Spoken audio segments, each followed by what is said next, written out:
ഈ വർഷത്തെ ഓണപരീക്ഷയുടെ തീയതി വിദ്യാഭ്യാസ വകുപ്പ് പ്രഖ്യാപിച്ചു. 3/9/2024 ആരംഭിച്ച് 12/9/2024 അവസാനിക്കുന്ന തരത്തിലാണ് ഇന്നലത്തെ യോഗത്തിൽ തീരുമാനമായത്. വിദ്യാഭ്യാസ വകുപ്പിൻ്റെ നിർണായക യോഗത്തിൽ അധ്യാപക സംഘടനാ പ്രതിനിധികൾ പങ്കെടുത്തു. സെപ്റ്റംബർ 3 തുടങ്ങുവാനും സെപ്റ്റംബർ 12 അവസാനിപ്പിക്കാനും തത്വത്തിൽ തീരുമാനമായത്. ഇതുമായി ബന്ധപ്പെട്ട മറ്റൊരു തീരുമാനം 8ാം ക്ലാസ്സിൽ മിനിമം മാർക്ക് കിട്ടാത്തവർക്കായി ബ്രിഡ്ജ് കോഴ്സ് നടത്തുവാൻ തീരുമാനിച്ചു. കോഴ്സിന് ശേഷം 2 ആഴ്ച കഴിഞ്ഞ് പുനഃപരീക്ഷ നടത്താം.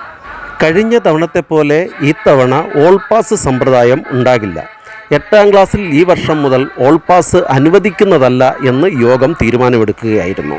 മിനിമം മാർക്ക് ഏർപ്പെടുത്തുന്നതിൻ്റെ ഭാഗമായിട്ടാണ് ഓൾ പാസ് സമ്പ്രദായം നിർത്തലാക്കിയിട്ടുള്ളത്.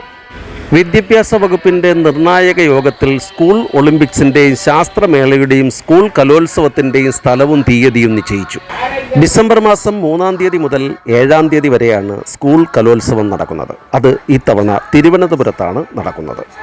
അതുപോലെ തന്നെ നവംബർ 4 മുതൽ 11 വരെയാണ് സ്കൂൾ ഒളിമ്പിക്സ് നടക്കുന്നത്.